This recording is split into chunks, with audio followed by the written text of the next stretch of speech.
Hello, everyone. Thank you for the organizer for the nice event and for speaking today. If you are working in threat intelligence, there is a lot of information that are available on the internet, mainly from threat intelligence provider or from open source intelligence. But it is very rare to get information from the inner working of a cyber criminal group. And in this presentation, I will talk about the Conti Leaks, which are related to the Conti ransomware groups. And we will see together a practical way using Python and how to analyze this information for threat intelligence and extract relevant information.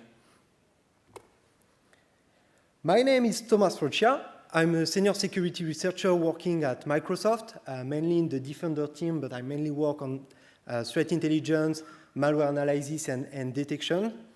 I've been recently relocated from France to Australia, so now I'm living in Melbourne, but I have to say that the weather is way better in Sydney.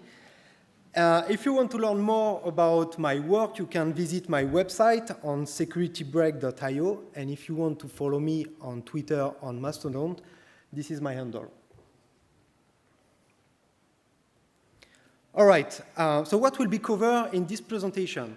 First of all, I will recall who is Conti and why the Conti Leaks are valuable information for threat intelligence and mainly for threat research. We will see a practical way to analyze that kind of information using Python. The talk will be focused on the Jabber logs of the Conti Leaks. And finally, I will show you how to extract and analyze relevant information using Mystic Py, which is a Microsoft open source Python library dedicated to threat intelligence. So before to continue on the next part of the presentation, I think it's important to define what is exactly intelligence.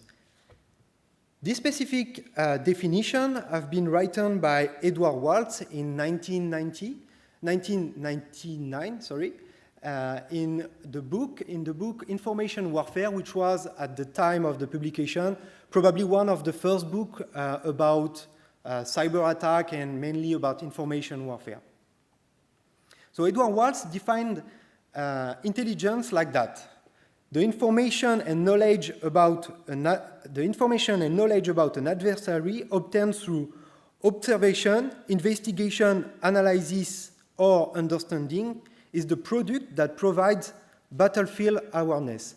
So this is a very important definition to keep in mind for the next part of the talk, because we will go through that process applied to the Conti Leaks. So I talk about Python in the introduction of this presentation. So I'm going to advocate a little bit Python for cybersecurity and mainly for threat intelligence. And I think if you have to pick a programming language today, probably Python is the best choice to do. So why Python for threat intelligence or for cybersecurity? Mainly because it's very easy to use and to learn. Python is very versatile. You can pretty much code whatever you want with Python, whether it's a big application or a small script. You can use Python with a lot of different data, and you can load as well a lot of information, mainly using the library Pandas if you are working with data frame and different kind of data. It is also interesting to use Python with Jupyter. Jupyter is mainly a kind of notebooks where you can run your code directly into a page, and you can create workflow for your teams and for different kind of use cases. You can also use Python for automating different kind of stuff. And finally, in short, whatever you want to do with Python, there is something for you. All right, let's talk about Conti and who is Conti exactly. So this morning, Alan talked a little bit about Conti and the ransomware ecosystem. So I'm not going to recall what he said. But mainly, Conti is a ransomware as a service model, which is using the double extortion, meaning they are encrypting the data, and they are also exfiltrating the data to accentuate the blackmail to the target. Conti started in December 2019. This is one of the first track of the Conti ransomware that we observed. It is based in Roccia, of course, and the Conti ransomware ecosystem allegedly stole $50 million, and the group, the organization, was so efficient that the State Department of the United States declared the group as a national security threat. In fact, last May, the FBI published a reward on their Twitter, a reward of up to $10 million for any information related to the Conti ransomware group, which could indicate some information and some hints about the importance of Conti for law enforcement at the moment, during the past years. Okay, let's talk about the Conti Leaks.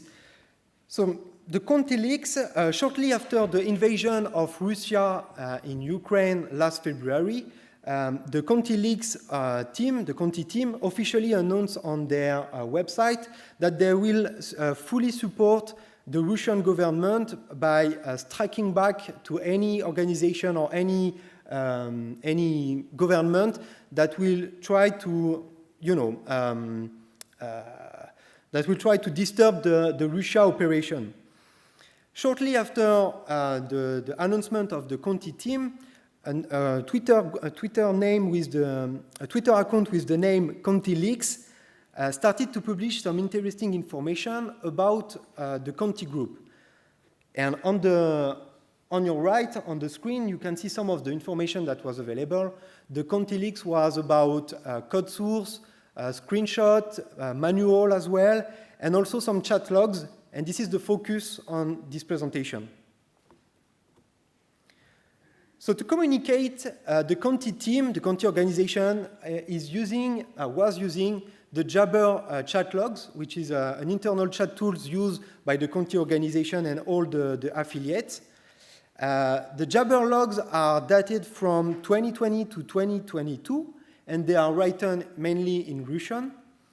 And the Jabber logs are very interesting from a threat intelligence perspective because there are multiple affiliate group and cybercriminal elements that are connected to that specific chat group. But with that information, there is actually a challenge. First of all, I don't read and I don't understand Russian. So I need to find a way to translate the data from Russian to something I can read in English. The size of the chat logs is about 35 megabytes, which is a lot of data for simple text messages. And finally, I want a quick way to analyze that information and to extract the information that could be relevant for our investigation. So what I did, I used Python, of course, and the first thing that I did, actually the first thing that you have to do as well when you are working with unknown data, is to study the structures of the data. So in that case, we have the original data on the left, which are the logs, where you can see there is different fields. The first one is TS for timestamp. This is the timestamp when the message has been sent. We have the field from, which is the username that sent the message. And we have the field to, which is the user and destination. And finally, we have the field body with the messages in Russian. So as soon as you understand a bit better your data and the structure, how can we pass through the Russian language to the English language very easily without going through Google Translate every time and translate every messages? What I did in that case, I used the library Deep Translator. I merge everything into a one single JSON file with all the chat logs. And then I modify automatically the body field using the Deep Translator library from Russian to English. But there was some kind of thing that was a bit annoying. Some of the people in the chat logs were talking in Russian, and some of the word was actually Russian slang. So the translator didn't correctly translate some of the words. So for example, we have some bad translation. Deep Translator translated Bitcoin in Q balls, for example, or Emotet, it translated it in booze. So it was a bit of annoying, and it was something to be very careful. So someone on Twitter actually publishing the correlation, the translation of the slang. So I just retrieved that information. I created a simple dictionary in Python, and then I modified all the slang that was not correctly translated by my routine. Okay, so now we have a proper JSON file with English language. I think it's getting interesting. We can read a little bit more the data. So it's better for the analysis, for the next part of the analysis as well. But before to deep dive, I think it's also interesting when you have this kind of data to have an overview and some statistic about the information that could be retrieved from the data. So in that case, what I wanted to have is the activity discussion per day. This is the graph that you can see on your left. And this is very interesting because we can observe some peaks, and those peaks are related to major news, such as, for example, the colonial pipeline hack by Reveal during this specific cyber attack. The Conti chat log was very active, so we have some peaks for some of the date. We also have some peaks around the date where the United States announced some new actions against ransomware ecosystem in Roccia. So this is very interesting to observe the peak of activities into the discussion of the chat logs. On the right, the table that you can see is basically the username that was the most active into the chat logs. So this one is also very interesting because we can extract using Python and the bokeh library in that case, the username that was the most active. So here I extracted the top 10, where we can see that Defender was the number 1 and Stern as well. So this kind of information can allow us to draw some conclusion and to understand that these people or this username are very important in the Conti organization. What I did as well, I wanted to have like an overview, a dynamic graph between the connection of the different users. So I created a visualization using the PyVis library, where you can put in perspective the connection between the different users. And when you click on a dot, which represents a username, you can see all the username where the discussion was occurred between these users and the others. So from an overview, this is very interesting because you can directly spot which user could be very interesting to investigate and which user is the most prevalent into the discussions. In fact, Checkpoint did actually great research about the group roles of the Conti organization, which is quite accurate, where we can see that actually the Conti organization was organized like a real company with different groups such as leaders, human resources responsible to hire new developers or new affiliates, some other with, for example, a group responsible of the negotiation and the OSINT element, the offensive team responsible for hacking and finding the different targets. And then we can link some of the usernames to some of these specific groups. If you are interested, the research is very interesting to read, and it provides more details about the structure of the groups. All right, so now that we have a little bit more information about the Conti Leaks itself and what kind of information we can extract, let's talk a little bit about Mystic Pi. So Mystic Pi is an open source Python library from Microsoft, and it is dedicated to threat intelligence. You can use Mystic Pi for querying different kinds of data, and in that case, I used Mystic Pi for the Conti Leaks. You can also use Mystic Pi for different kinds of analysis, such as time series decomposition, for example. There is some features such as visualizing some information. So if you are doing like forensic analysis, you can, for example, create the process tree and get more details about the machine you investigate. There is also some features related to extracting indicators of compromises and indicators of activity. And finally, there is also some feature related to threat intelligence where you can enrich the data that you extract. There is many other features here. You just have a glimpse, and we are constantly working on the library to improve it. And it's available on the GitHub if you want to have a look. There is plenty of examples. So what I did for our use case, the first thing that I did actually with Mystic Pi was to extract the indicator of compromise. So we have a bunch of logs, of chat logs, where different criminal elements have been discussed about operations, cyber attacks, and so on. So potentially there is indicator of compromise that can be reused and extract from these discussions. So what I did here, I used the module IOC extract from Mystic Pi, which will automatically browse the different messages of the Conti Leaks and extract the indicator of compromise. So we can extract hashes, domain name, IP address, and the good thing with IOC extract, it's working with regular expression, so you can also add your own regular expression. And in that case, what I did also, I added the regular expression to extract Bitcoin address. And you can see on the bottom of the table some of the Bitcoin address that was extracted.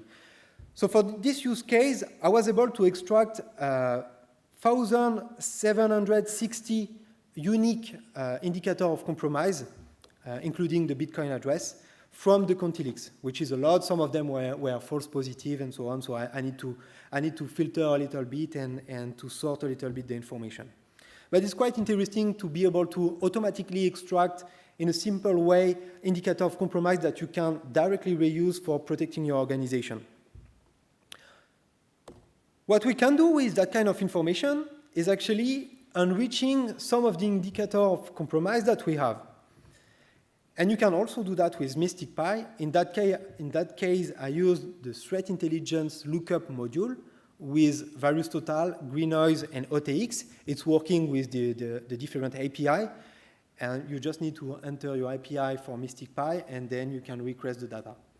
So what I did here, I take as an example one of the IP address that we extracted before to see if this IP address was already known by some of the threat intelligence providers.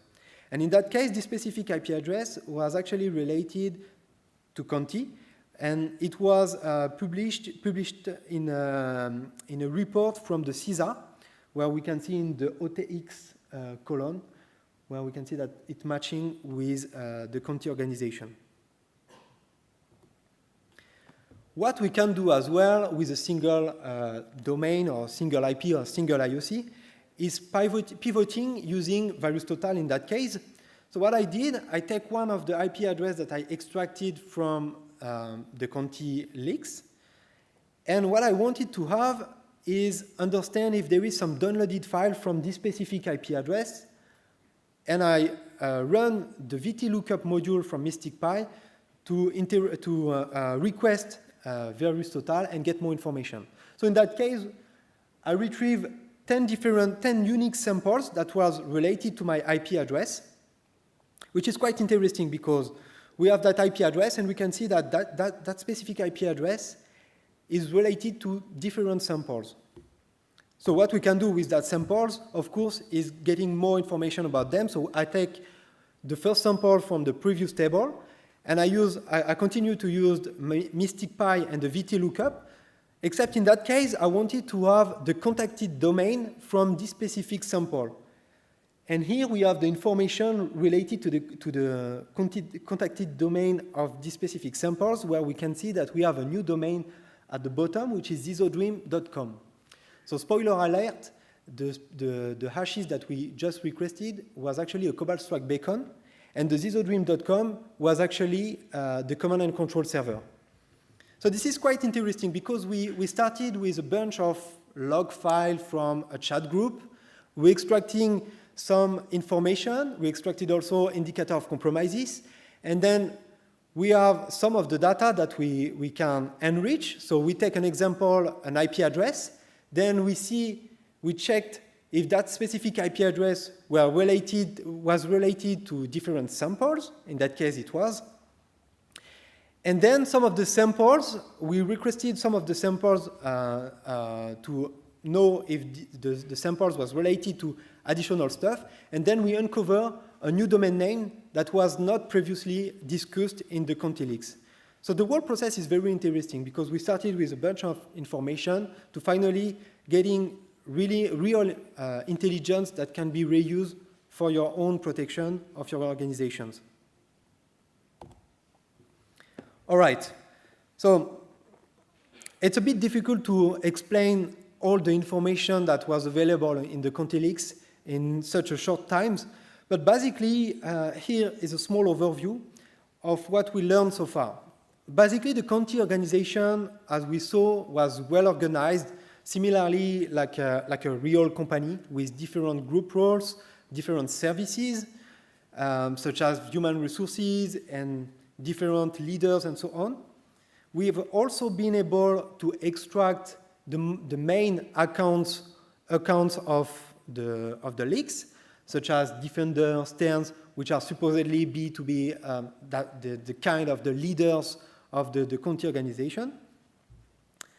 We also understand that the Conti deployment was mainly deployed with different tools such as Cobalt Strike, TrickBot, BazaLoader, Emotet, and so on. But the Conti Leak represents actually more than a Conti organization, which is not actually very accurate to say that, but mainly the Conti Leaks represent actually, or the chat represent a communication platform between different criminal elements that are, in some cases, very distinct with different tactics and techniques. So it's quite a bit complex to understand everything, but lucky, I got you covered. So at Microsoft, we are tracking threat actors with the name Dave and an ID. So in that case, Dave0193 was running the Conti ransomware as a service program. And this specific group was also responsible of running TrickBot and some other tools. But it's interesting to put in perspective the different connections that could have, that the chat logs have put in perspective, because it helps to draw some conclusion and to have more details about some assumptions that we had before. So in that case, there is multiple criminal groups that have been connected to the Conti chat logs and mainly to the Conti ransomware program. But it's also interesting to observe that these specific groups, after the leaks of the Conti Leaks, started to shift with some other ransomware. So for example, Dev0506 started to use Black Basta. Dev0504 started to use Black Cat. So this is very interesting because the whole cyber criminal ecosystem connected to the Conti Leak is very agile and very flexible in their operation. And with that kind of relationships, we can have a broader understanding of the criminal economy and what kind of observation we had before and what kind of assumption we can have right now with more details. To conclude on a brief takeaway for that presentation, so we saw that the cyber criminal economy is very complex to analyze, and especially with the Conti Leaks, where we can see that many different threat actor groups were actually connected to the Conti chat logs. It's actually very interesting to observe some of the behavior of this threat actor, and mainly after the Conti Leaks and what happened just after all that information have been revealed. And what we saw as well in this presentation is that threat intelligence can be very useful for proactively getting information about threat attackers. And in that case, getting information such as the Conti Leaks, which are providing information from the inner working of a cyber criminal group, is very interesting for us as threat researcher. And what I demonstrate as well is that Python is the perfect companion to analyze this kind of information. It can really help in your analysis to get more information and enriching the data that you may have. And finally, Mystic Pi is also a very good tool to use for your threat investigation and the information that you can have. To conclude on that presentation, if you remember the definition of intelligence at the beginning of this presentation, what we did some observation about the Conti organization and the Conti Leaks, and mainly about the structures and what kind of user was the most dominant. We also did some investigation and analysis, mainly about some part of the Conti Leaks, extracting indicator of compromises and uncovering additional information that are related to the Conti groups. And finally, we draw some conclusion about a bigger understanding of the criminal ecosystems, mainly connected to Conti, but also with different other ransomware affiliation. So with all that specific investigation, what I wanted to demonstrate is that Python is very useful, and threat intelligence is something that you have to keep in mind when you need to protect your organization, because it will bolster your protection in place. Thank you very much for your attention. I wrote a whole Jupyter notebook with all the code for analyzing the Conti Leaks. You can reuse the code for the Conti Leaks or for any other kind of data source. If you scan the QR code, you will be redirected to the Jupyter. And there is also a whole blog post on the Microsoft website where we detail some of the analysis we did. Thank you very much.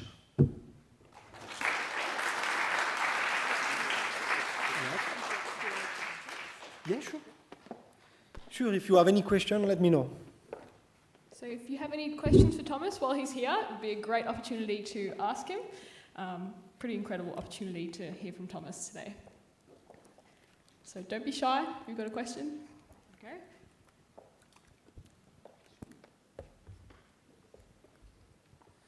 Hi, thank you. It was a fantastic talk. But my question is, why Conti? Why did you choose to investigate this particular group? Was it just because you came across the leak? Yes and no, because Conti was part of the ransomware group that the threat actor group that we track, and getting information about the Conti Leaks itself is like a unique opportunity. It's not, I mean, today it's more common to have data leaks, but the Conti was so efficient that getting information about how the group operates and how the discussion is very interesting. And it's also, we already had like a good overview about some of the threat group that was related to Conti, but having this information helps to get more information about the conclusion that we have, and it helps also to draw some conclusions. So it's a kind of, yes, it was opportunistic because the Conti Leaks is a unique opportunity for us to learn more about the group, but it's also part of the work to track different kind of ransomware activities. Any other questions? Yep, we've got one back.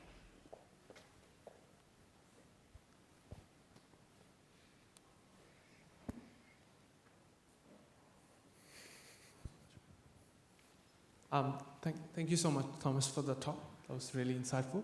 I'm just wondering, even though Conti had a structure like an actual company, it's not like criminals can operate the same way in terms of the communication. I'm just wondering if you have any insights on how the internal communication structure was, and did they have a lot of trust issues in terms of dealing with each other, and what kind of OPSEC they had? Yeah, it's a very interesting question, and I think it's a bit hard to answer that.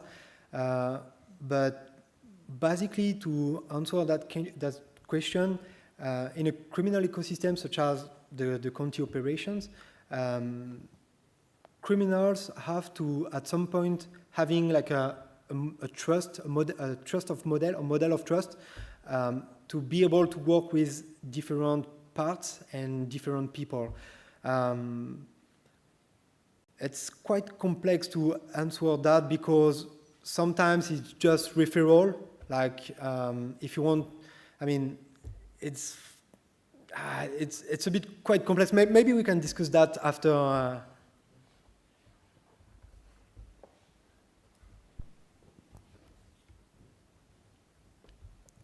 So in the non-ransomware world, whenever there's a big, huge hack and leak, like what's happening in Australia right now, every company out there scrambles to see if they can address it. In your, and I know it's not the focus of your talk, but I'm curious if you saw any chatter from the other RAS groups going, oh crap, we got to make sure that we're cleaning up the same mistakes we make that Conti did. Does that make sense? Yeah. So just to understand the question, so the question is more about is there any stuff doing by the cyber criminals to ensure that they are not leaking more information or this kind of stuff? Right, like after Conti Leaks, if you noticed any change in communication patterns. So like, for example, we saw more activity go to Telegram and Talks rather than open chat channels, but I'm wondering what you all saw. Yeah. So what we saw basically is a shift from different threat actors to new ransomware programs. But basically, I think what we can observe as well is the Conti leak was a bit of a seism from the criminal ecosystem, and I think mainly cyber criminals related to ransomware are doing more attention to their OPSEC and their security. But what we observe really is the shift with different ransomware tools and ransomware program as well, but not really about. I mean, I don't have any information about their security itself. It's more like the inside working of different kind of groups, but yeah. Well, if there are no more questions, we are so grateful for Thomas coming to speak to us today. That was fantastic. Thank you so much. On behalf of Hack Signy. Thank you. Let's make him feel welcome again. Thank you. Thank you.